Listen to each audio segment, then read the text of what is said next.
fucking hate this song. I hate this fucking song. Yeah, this song's great when we win. Why is it so happy? Why do you have such a happy song playing right now? This is what Mike thinks about when he walks into Whataburger. A Sunday service is a Sunday service. We said it was going to be very interesting to see how this theme song played out on our first loss. This is the first loss. Luckily, Not good. we're going into this loss in this post game with a very great friend from across the pond. Paul from the UK Cowboys give us the other stuff that you're in there, Paul.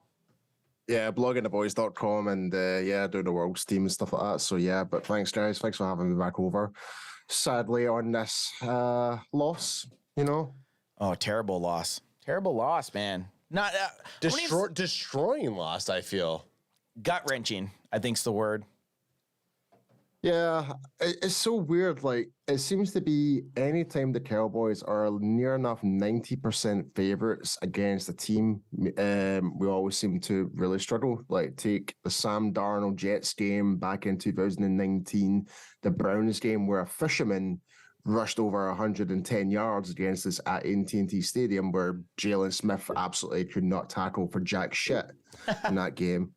And now you've got this game where, regardless of injuries, who shouldn't matter, because we're supposed to have this good depth in our defense, and no one was communicating. Well, this is the problem with the injury. Like, I can't even use the injuries as an excuse, because yes, we lost Trevon Diggs, obviously an All-Pro player, Pro Bowl player, amazing player who's obviously going to help any team that he's on, but he's not involved in the front seven, right?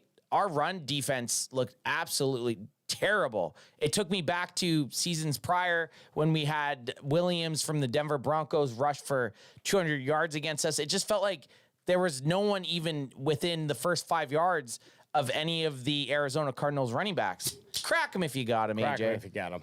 That's the thing that I'm worried about, is the Trevon Diggs injury hurts on defense, but the biggest damage happened to our defense wasn't in the passing game. Yeah, it was pretty much all aspects of the actual football, really. Like defense, we had some success. Rico Dowdle, I would say, is probably the only positive in that game. How he managed to avoid 7 players, I thought that would have been one of the big losses behind the line of scrimmage. But no, he managed to come that back, nearly getting the first down. So, but other than that, the thing that really annoyed me the most, guys, was the Dabina. I don't know if you saw it on the sideline. CD Lamb's head was down, feeling really bloated down. You saw the defense pure looking sad, deflated. I'm like, where's the fire? Why are you not elevating each other up? We should be out there to actually kick these guys' ass. Like, there was none of that. There was no fire. It just seemed like there was a big, massive ego boost going into this game. A lot of confusion, right?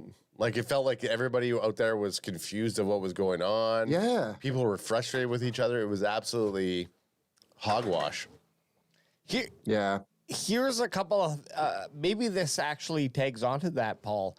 I felt like Micah was out of it for the first 2 quarters. Anth, you mentioned it might have been one play, maybe 2 plays, where he was looking questionable at the rest of at the defense, being like, where should I, like, his hands were out. He's waving his arms, you know. I wonder if that had a wave, if there was just this wave of confusion or just uncertainty or not being able to settle, being comfortable, all those things combining to be just kind of detrimental. I think the Cowboys turned it around in that third quarter, but then things got away from them. So it's too late to turn it around. In the whole first half is what I'm talking about. Things felt uncomfortable. Yeah. No, yeah. Definitely the first half was awful. Things that I took away from the game, our run defense looked terrible. Absolutely terrible. Our red zone offense looked terrible. And if you want to make it anywhere in any type of postseason success, the 2 things you need to have are run defense and red zone offense. And today those were terrible for us. and we had 0 turnovers. So there was a bunch of stuff that just did not go right for Cowboys and Cowboys fans today. And it was a little gut-wrenching because this is the most sure I've been for a Cowboys win in a long time. And I thought this was finally the team that could play above their opponent, and we just might not be there yet. Right.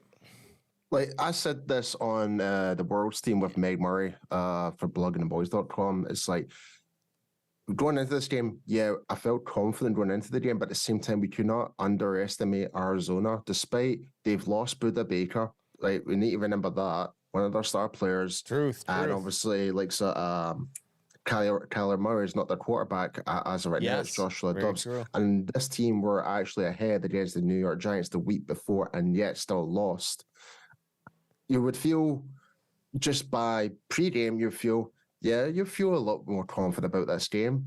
But at the same time, you need to give the team respect. In fact, that you can't play down on them because they're just going to come back and bite you right in the ass. I was hoping this was finally the year that they weren't playing down to teams. And like I mentioned, I don't think we're there, obviously. No, but what I want to look at tonight, guys, is totally agree. Cowboys have had a problem historically playing down to competition. Yeah. And it sucks. Yeah, like I said, dude, like Jets 2019 under Sam Darnold. Then you've got the Browns game with the Fisherman running back who just literally just came on from the practice squad and just absolutely dominating us. Now we've got this game here against the Cardinals. So we do have a history against teams that we should have beaten in terms of odds, in terms of percentage to win. Like this game, we were 88.1% favorites to win this game. Yeah. Well, let me just read you the top 3 offensive stats here, okay? Passing, rushing, and receiving. Dak Prescott, 25 of 40, 249, a 6.2 average. Not awesome, but a 1 touchdown, 1 interception ratio with 2 sacks, okay?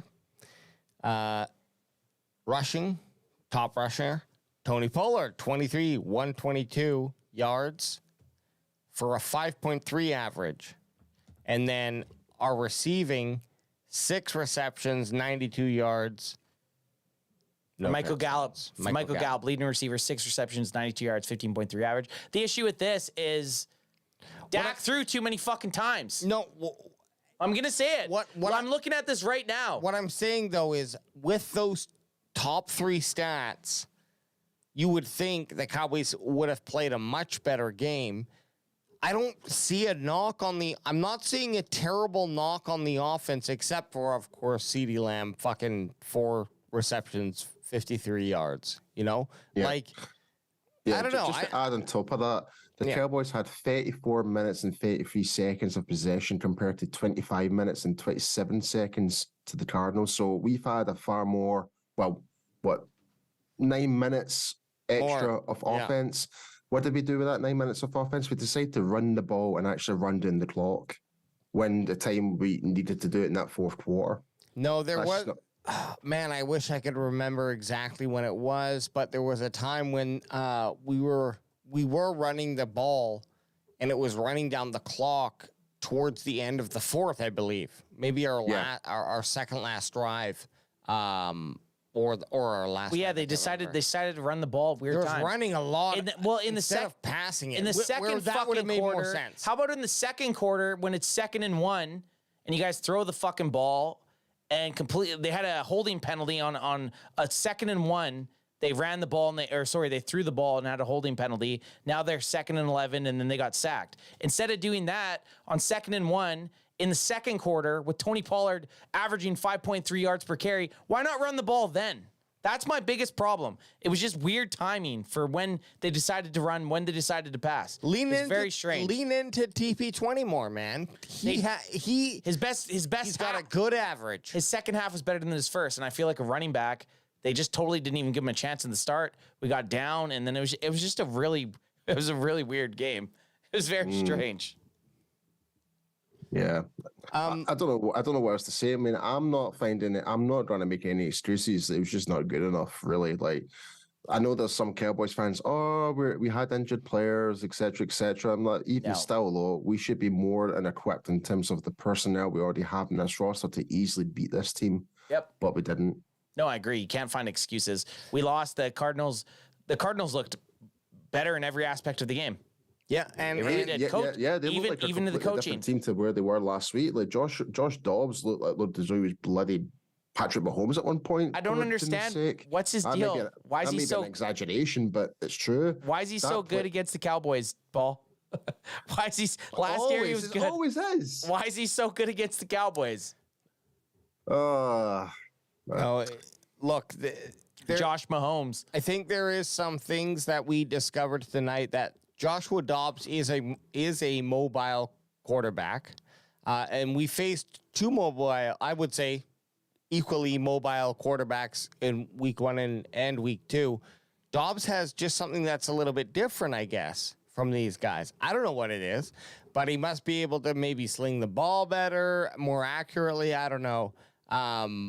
It's height and alopecia. That's what it is. Possibly. It could be. Could be. Hey, man, I'm not ruling it out. Okay. It feels like it's a cheat code now. I'm not having a dig at Josh Dobbs, but he had a fantastic game. I'll give him that. I'll give the Cardinals all due respect. Players that shouldn't have played a good game actually did. That, like, their rookie cornerback actually played some good ball as well, but there were some suspect referee calls as well. Again, I'm not saying that's an excuse, but it happened on both sides of the ball. You know what? It did feel like there was a lot of more calls tonight. On both sides. On both sides, yeah. Felt was like on there was a both penalty sides, every yeah. second play. Yeah. And I really hate it when but look, here's the thing is, to the rules, maybe there is a penalty every down. You got to let the boys play a little bit. I don't know how many. Let the boys play. Yeah. That's what I was screaming. Didn't work out, though. Didn't work out. And we always do this. We always do a player of the game, Kraken player of the game. I don't even want to do it tonight.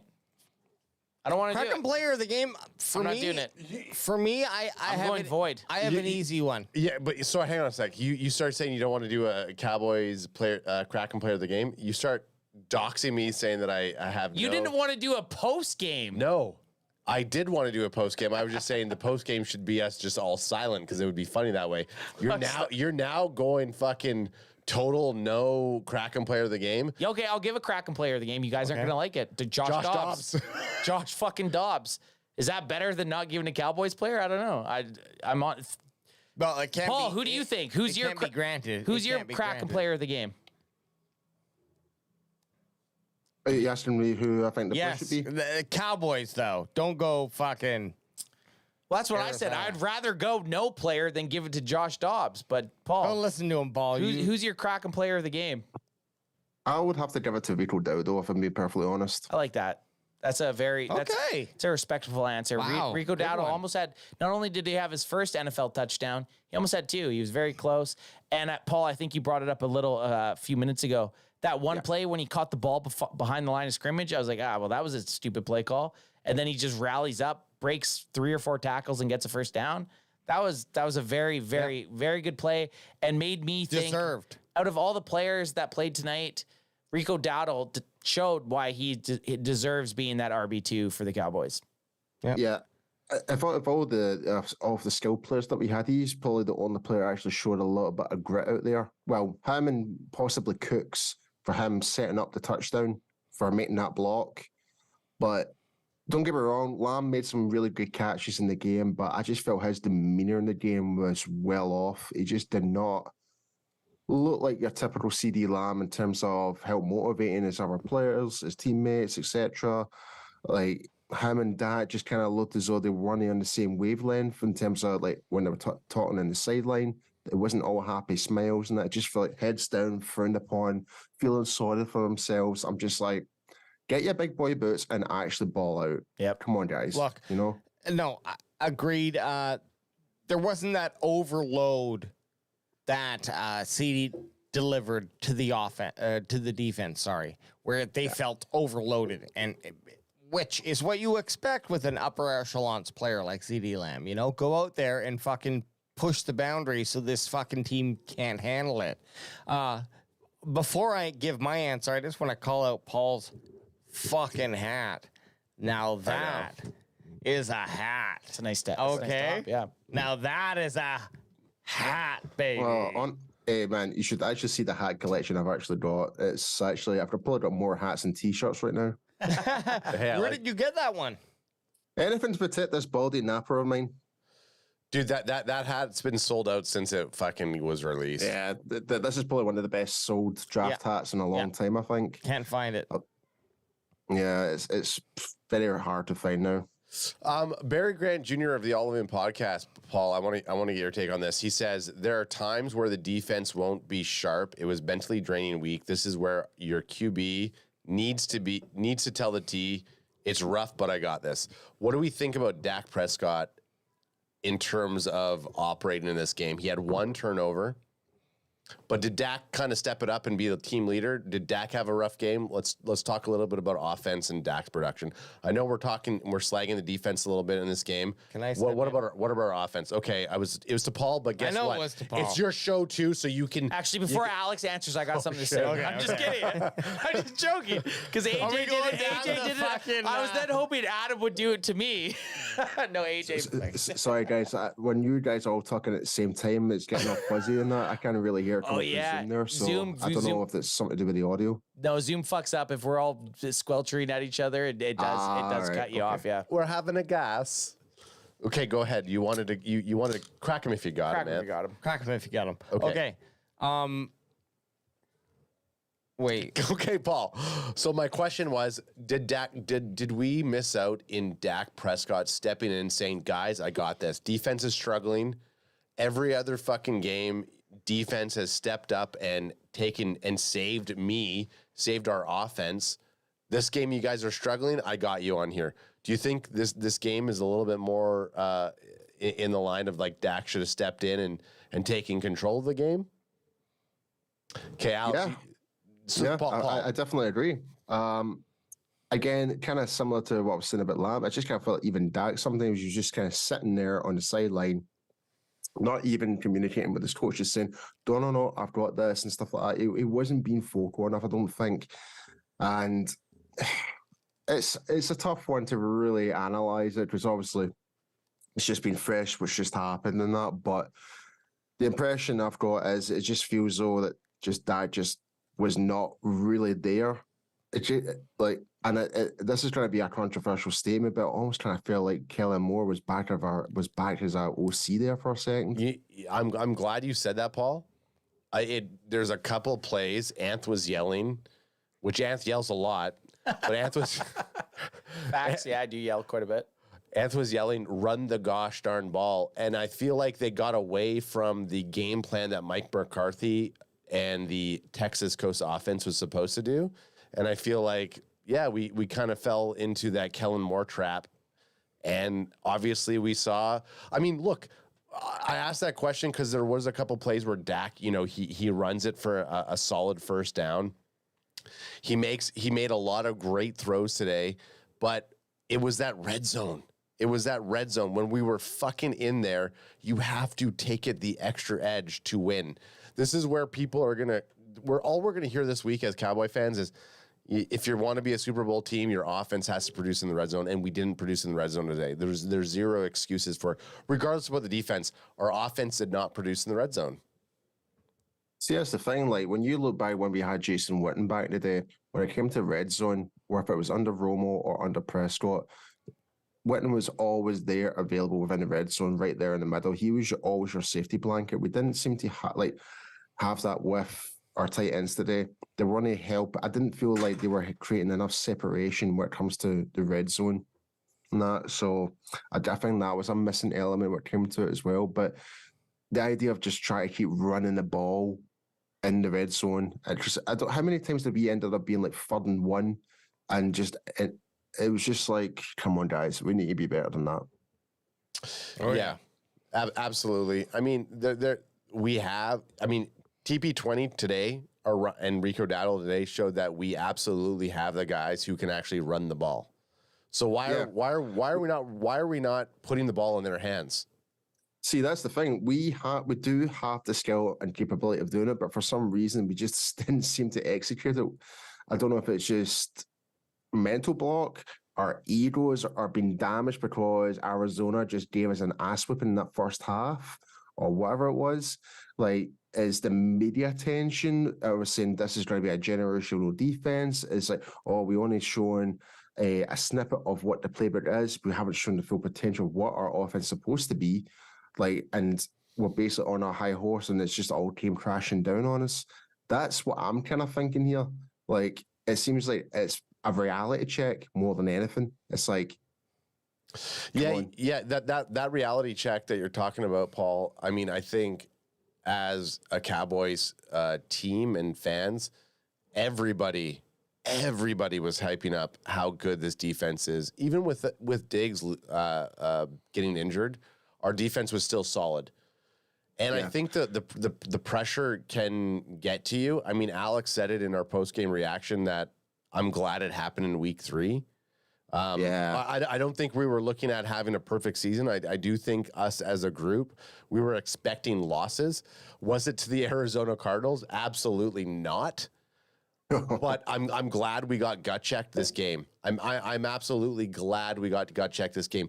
If we lose to the Arizona Cardinals to mean that we're gonna fucking take the Patriots, the fucking Eagles, the San Francisco 49ers, yeah. like then it's worth losing to the Arizona Cardinals. This should hurt so bad, and it should be embarrassing for the team, so that we step it up and we actually fucking gut check ourselves to come into the teams that we know. I mean, and again, well, I hate to say it, I'm going to cut you off. If you have to lose to a team to be that team, like to be that defense that's a world champion, if you need to lose to a team first, like if you have to lose the Cardinals to finally get that mentality to want to beat the Eagles, want to beat the 49ers, want to beat the Patriots, then you're not that fucking guy. Hey. You're not that fucking guy. You should have came out and stomped out the Arizona Cardinals. So if you needed this loss to propel you to beat other teams, I think that's a bullshit way to go about stuff. No, you should have fucking stomped them out today. Hey, we kind of feel like we're the Giants from week 1. Talking about how they were going to beat the Cowboys, right? Like, because my actual original score prediction, and I can't believe I'm going to say this, I had 44-13. And that was me being very optimistic we about all it. had crazy scores. Hey, Paul, I'm looking at my thing here. If mine was 48-3. I bet $300. I bet $300 on the plus 12 for the Cowboys. And we'll get the minus 12 for the Cowboys. We're gonna get into those can-fan bucks. Well, mine wasn't can-fan bucks. Mine was real bucks. I lost fucking actual money thinking we were gonna beat this shitty team by 12 points. So and they beat us by more than 12. 12. By 12. So if I would have taken them minus 12, I would have won by 24 or by. Anyways, whatever. Anyway, it doesn't fucking matter. You were not lost. You weren't gonna do that. My player of the game. Can I squeeze that in? Yeah, get your player of the game. Does anyone even fucking care? If you're the anymore? only one with the Kraken player of the game, then I guess that's who we're gonna put out there. But No. It's Tony Pollard, man. Yeah. 23 carries, 122 yards, 5.3 average, no tutties. And that's what is the knock on him. Okay? I admit that. But did the Cowboys really run fucking running plays when they should have in the red zone? No. They did floopy pass plays. You know. I don't know. Bullshit. It's just a shitty game. It was just a weird. I hope it's just. I know, and no one said anything because I may or may not be right, but chat knows, and chat will say. I mean, chat's yelling out, draft a quarterback. This was game. No. I want to revert back to Dak stats.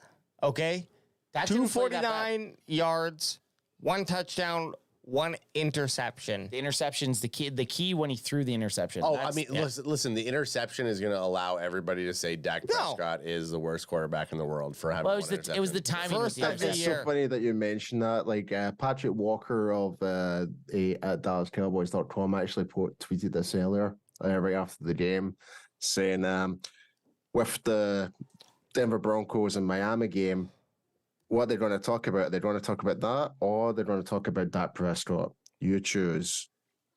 Oh, they're gonna talk about Dak throwing that interception. Well, I mean, All the time. Yeah, I'll put my money on that 100%. easily. Okay, so Barry Grant Jr. of the All England podcast says it was a terrible pick, Adam. He threw it into triple coverage. It was, and it was terrible timing. It was. Yeah. And guess what? The week before, he almost threw a really fucking bad pick to Sauce Gardner, and somehow Sauce Gardner didn't catch it. So this is going to be a habit of Dak. I'm still saying, with all the stats added up, they shouldn't have lost this game. How the fuck did they lose this game? Are you asking? Is that a question? Like, I'm kind of tossing it out, but you don't have to answer it. But I already know why they lost the game. They couldn't stop the run, and they couldn't score in the red zone. That's the two reasons. And they lost the turnover battle. Fair. Those are my reasons, at least. Should they have lost it? No. With the stat, like you said, Alex, with the stats you look at, did they have enough stats to win this game? Yeah, but it's situational football, and as far as situational football went, Yes. they lost. And is it shitty? It's shitty, totally. The silver lining is it's week 3 in the NFL. We still have a lot of football to go. It's now a crash course that you guys aren't this doomsday 2 defense. Let's just be good enough to not lose to teams we should beat. I will say, though, regards to the stats, it's easier said than done. We can use stats to kind of justify whatever or not. But the problem is the Cowboys fought for those stats. Arizona didn't. They made it very easy to earn those stats. So that's the difference there. Like, we had to fight to actually get beyond what we if you're looking at stats, we should have won. But in theory, if Arizona were doing the exact same what we were doing, like try to really, like they could have easily tried to up more if they wanted to. Oh yeah, look at their rushing. They had 222 yards, 7.4 average, and 2 touchdowns. Oh, yeah. If you allow that as a defense, you're not winning a lot of games. I just want to say, though, Connor seemed like he ran a lot more. He did, yeah. But he did not break 100 yards, so. But it felt like he was running whenever he wanted, he was getting yards. Got a lot of passing yards, too, but. Connor was just like, watch me. Watch me dance. Well, okay, so we keep talking about Connor. What about Brown? Brown actually had a couple of, and it wasn't just on. No, it wasn't just on Bland. It wasn't just on Bland's side because he even lined up against Gilly, and I think was it Gilly that got the touchdown? Brown had it was on Stefan Gilmore got the touchdown. Yeah, 5 receptions, 61 yards, and a 12 yard average. The craziest thing about that touchdown. Gilly's defense wasn't that bad. The ball was just placed literally sexually. It was thrown into the dirt basically, and Hollywood Brown just came up with it. Hollywood Brown has been a good player in the NFL since he's played. Man. He's played and he's been good. And guys, this is a good thing for us as fans. This is a good thing for us as fans because I was saying pregame. Ad asked me, "Is this a trap game?" And I said, "No." This is not a fucking trap game. This is the year that this team stomps teams out, but it's not. We're Cowboys fans and get ready for it. Every game is a game. I don't care what either team record is. Every game we go into, be prepared for it to be a game. And this game showed that to me. Hey, take your this whole week, take everyone's comments, just let it happen. Let it saturate in your soul.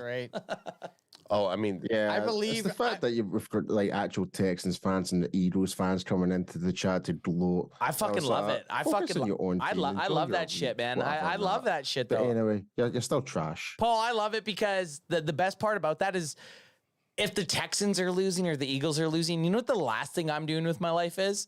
Going onto some random page on YouTube to comment. So I think it's funny. I honestly think it's funny because those guys are fucking losers. So it doesn't matter. Let them bring it in. Bring us the clicks. Comment. I'd rather them comment more. Keep commenting. Keep saying shit. I think it's hilarious. Do you know who they kind of remind me of? They remind me of that South Park computer guy, the computer hacker guy, the all nerd with the greasy t-shirt and stuff like that. It's like, oh, I must get on and read my comments. Yeah, the guy in the basement. He's like this, like leaning over. He's always leaning over. Like, I must go onto the Cowboys social media and start battering them. It's funny though, and we know that as Cowboys fans, we're always going to get it. You know, a negative video about the game is going to do better than a positive video of the game, which is always funny.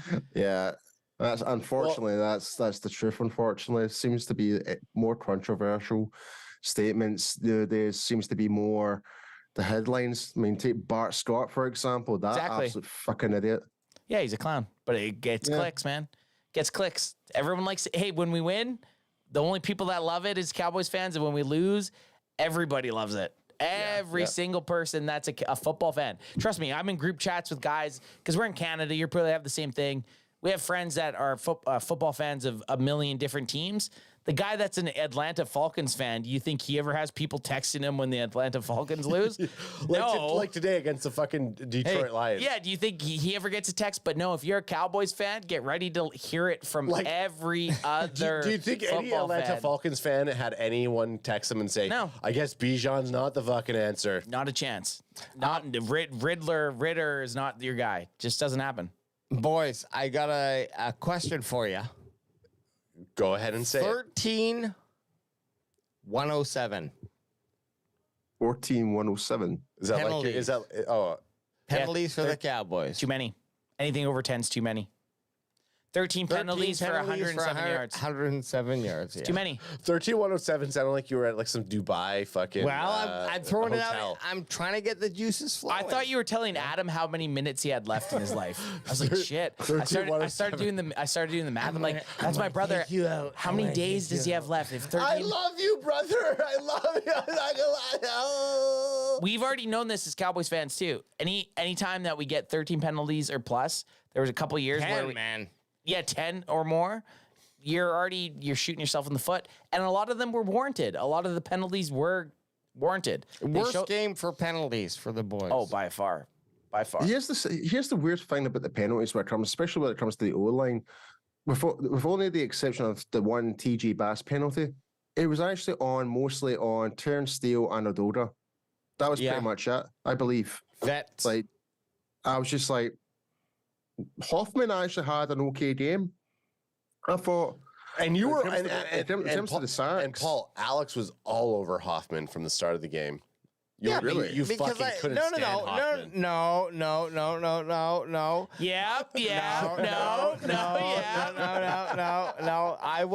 Here's my thing about Hoffman was he just had Biadasz, first of all, is underrated. Okay. And so I just felt that Hoffman had a lot bigger shoes to fill than people expect. That's it. And that's actually a great argument. Everyone looks down at him and you're like, oh, yeah, no one talks about Tyler Biadasz, right? Now that he's out, you do notice that he's a pretty good center in the NFL. Yes. Oh, yeah. I mean, I've been seeing this for the past 2 seasons. Ever since he started working with Duke Manyweather, he has improved by tenfold. Like, if you forget his rookie season where he had to basically be back up to Joe Looney, then become the starter, then lose his place again. But since then, he became the starter for the Dallas Cowboys. He's improved every single year. Yep. And he actually eventually did make it to the Pro Bowl. So we do have a good center in our hands. It was just one of those ones where it just took a season or two to really develop his game, build up the upper body strength, get his foundations right, and get the better the continuity within like Zach Martin and like Tyler Smith together. And we are reaping the awards with Biadasz, but today it was a big example why he is important to the Cowboys now. And this is why I'm going to say we do need to get him extended, I think. Quickly, too. The next one up. Here's the thing about Biadasz or Biadasz, however you want to say. Tyler Badass. I like badass.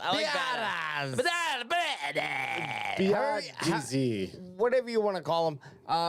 Daddy. Do you feel, do you feel like his experience in the offensive line gives him a boost amongst like other potential higher quality free agent centers that might come up to play and that you might be like, we let him go because, I don't know, this guy is a higher quality center. But as you mentioned, Paul, he's had 3-4 years now in this offensive line. He was same draft class. I'm pretty happy with what he does. He's same draft class as CD Lamb and Trevon Diggs. So he's been around. Yeah, this is his 4th year.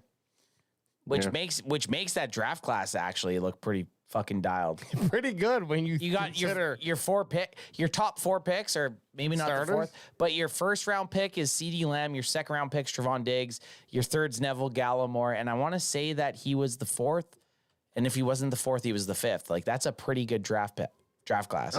Yeah, that was actually probably one of the most underrated drafts.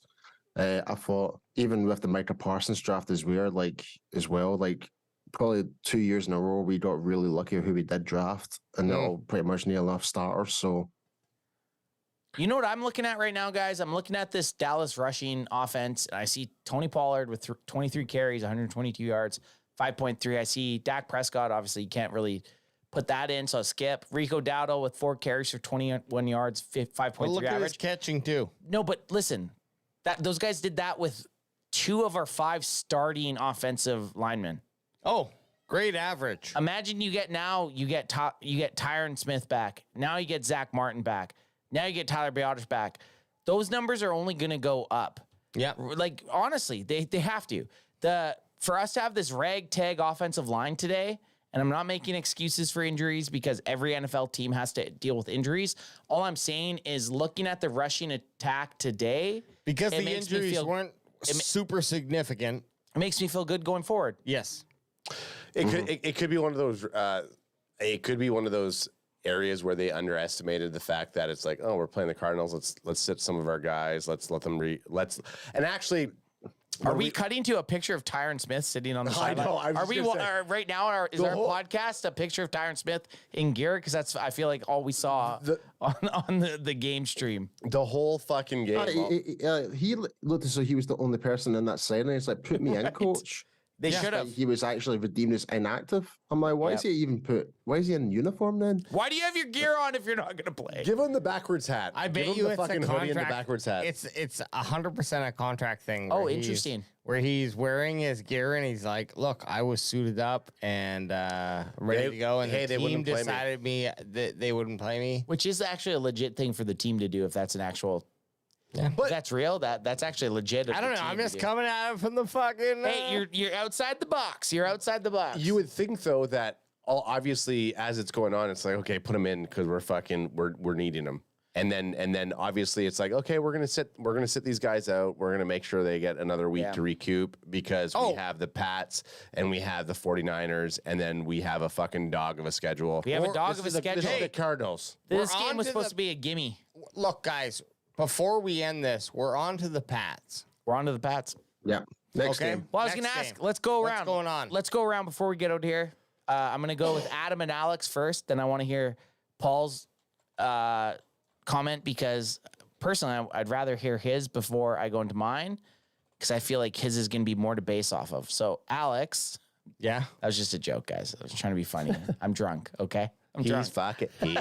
I'm wasted, all right? I've been drinking for the last 6 hours. Oh, he's wasted. I've been drinking for 6 hours. Alex, what do you take away from this game going forward? Is it time to panic or are we okay? No, not time to panic. Oh, wait, are you asking me or Paul? No, I'm asking the bandwagon boys. Paul's going third. Paul, okay. Wait your beautiful face in line. No. And you're already starting to call us out. I have a question for Paul before we call ourselves out. Okay, I'm not calling us out then. Then don't start fucking calling us out here. You fuck. Real quick, it's just Micah Parsons and everyone else on the defense. Calm down. Take it in. Is he down? No, but Micah got a little flustered. I want him to just figure out how to chill that. And I can't speak for the man, so I'm sure that they'll figure this out. He wants to work with the Cowboys, so that's not a problem. And for the offense, honestly, keep doing what you're doing. Yep. I really don't have a problem with the Cowboys offense. Yeah, I don't think we were expecting them to go have a perfect season. And if this is one of the games that they have to give up a loss, then whatever. It's week 3. You lost. You saw holes in your defense and your offense with the Arizona Cardinals. get your shit together. Period. Like that's the best thing I could say. They're gonna feel it. They're probably very, very embarrassed. So I'm not worried. I think we still have a solid defense. I think our offense needs to fucking get things moving. We saw a lot of great things from our offense today, getting things to gallop, having Cooks in production. CeeDee Lamb is due for a touchdown. You're going to say doo-doo. CeeDee Lamb's doo-doo. Doo-doo. CeeDee Lamb's doo-doo. No, I mean, CeeDee Lamb's due for a touchdown. CeeDee Lamb, 3 games, no touchdown. 3 games, no touchdowns. It's not great. Paul, what are you thinking? I think Dallas needs to put on their big boy pants and get over the fact that don't take any team for granted. That's number one. Don't listen to the outside noise, i.e. mainstream media. That's number 2. Yep. And literally, for likes of Dak and that, it's like be better with your ball placement sometimes, because there was times where not throughout the whole game, where it comes to the passing, like you're throwing it into triple coverage, you're throwing it to where, like, Jake Ferguson, who is clearly man marked, and there was no way he was going to be able to catch that. So just be more observant where you're passing it to, because that's my only criticism with Dak in the game.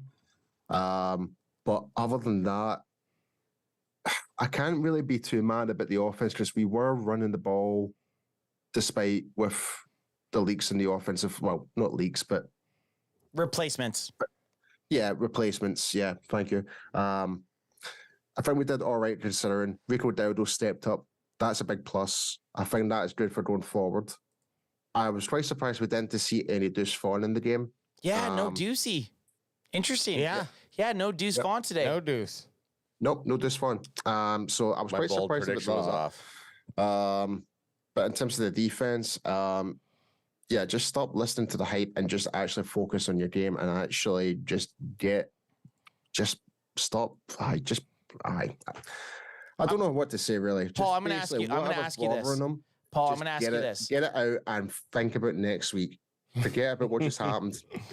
Move on and don't treat any other team like you did, like the Cardinals, ever again. Pretty much. Paul, I know you're a big LVE guy. I know you are.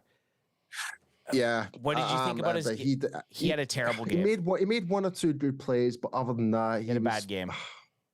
He was kind of non-existent. Really, he looked scared. It's like he looked. No, I'm not going to say sorry. I'm not going to say scared. The guy's an NFL player who's been an all-pro. He's been a Pro Bowl player in the NFL. I'm not going to say scared. He looked unsure of himself today, which we haven't seen from him. Fair. I'm going to say unsure. Yeah. No, he that's a fair assessment. I totally agree with you. It kind of felt like, I don't know if it was just miscommunication. I don't know if reading the offense was off. Like, I don't know if it's. I mean, Dan Quinn needs to, like, despite how much Dan Quinn is or was, but he did have a shocker tonight. So I don't know if he was he underprepared in terms of reading their offense, or the Arizona Cardinals brought something different to the table compared to week 1 and week 2 that we haven't seen yet. So we don't necessarily know because it's so early on in the season. But either way, Dan Quinn needs to share some of the responsibility as well. Yep. Because some of the decisions where he had some players lined up made no sense. Yep. There was the one situation I thought I was losing my fucking mind was with Jalen Kearse, and it was with James Conner running on the outside, and basically Jalen Kearse just spinned around and James Conner literally just ran right past him, and he was like, just standing there, arms wide open, and just like, see ya. I was just like, fucking tackle him. You gotta just dive. Aye, do something. Like, I'm gonna with a stick. Do something. I'm gonna bring something up here that we haven't talked about, and it might. Right now, it is a pattern because we've played 3 games now, so it's a bit of a pattern. We've went 3 games so far. We have 0 touchdowns from wide receivers. Yeah, that's not good. Yeah, it's a concern. Oh, that's wild. That But 2 games again, is something. we 3 can't games. use stats to say that we should win a game. This is the point I'm trying to make. Yeah. Like, it may look pretty the same when you count up the stats. Yeah, like we earned our right to get up to the red zone, but we aren't putting the points on the board to justify those stats. Yep. So that's the problem. There's some work to do. We got 2 touchdowns from tight ends last week from Shoemaker and Ferguson, but this, like, other than that, yeah, it's just been The Titans looked rough. Running back threat. Well, the Titans looked rough today too. Like And week one. And week one, like Dak definitely. You know, Dalton Schultz is like, should have kept me. Should have paid me, Jerry. Should have paid me, Jerry. It's definitely not something to laugh about because obviously the fact that our wide receivers have not had touchdowns. I would like to look through teams in the NFL, and I'm going to be hard pressed to say that we might be, if there's more than one, maybe I'm going to say top maybe 3 teams don't have wide receivers with touchdowns, but I'm nearing to that us being the only team without a wide receiver with a touchdown through 3 weeks. Hey. Do I know that? I don't. You had one more question that you want to ask Paul before we got out of Sorry, here. we have more fucking trolls coming into the chat. Well, of course you have the trolls. Bring them on. And guess what? And as You're just lucky I can't show you my foreskin on air. and as Lunar Love in the chat They saying, don't block trolls here. Lunar Love saying we don't block trolls on this chat. Not if you We have don't. something Bring 'em good in. to If say, you have you something to- fucking douche. Bring it in. Bring the trolls in.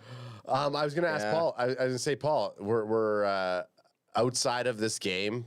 Talking about the positives. You're going down to the Thanksgiving game. We're gonna be down there with you. Yeah. I'm stoked for that. by the way. How excited are you? I can't wait, dude. I can't wait. So just to give you a wee update, so I think there's 14 of us all going. I told you guys, they asked us to add, or I think one of you guys asked me, it was like, how many guys are going down? I was like, I was like, I can name a couple, but I was like, a lot.